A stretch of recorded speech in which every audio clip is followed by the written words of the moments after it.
Lightmates, kasabay ng pagdami ng mga nahahack na website ng pamahalaan, inutos na ni PNP Chief General Benjamin Acorda ang pagpapalakas ng cybersecurity. Alamin ang detalye sa balita ni Bel Arangcana.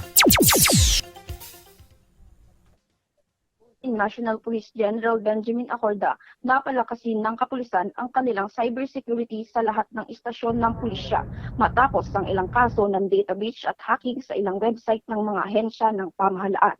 Ayon kay PNP spokesperson Colonel Jean Pajardo, ito ay upang matiyak na ang lahat ng datos ng pulisya ay protektado, lalo na ang mga impormasyon sa mga kaso at krimen sa bansa. Ang Anti-Cybercrime Group ng Kapulisan ang hawak nito at papalawigin nila ang pagpapalakas ng cybersecurity sa lahat ng istasyon ng pulis sa Pilipinas. Sinabi ni Pajardo na may mga pulis nang bumibisita sa lahat ng police units para magsagawa ng vulnerability test upang matukoy kung anong sistema ang dapat ayusin. Bel Arangcana, Newsline.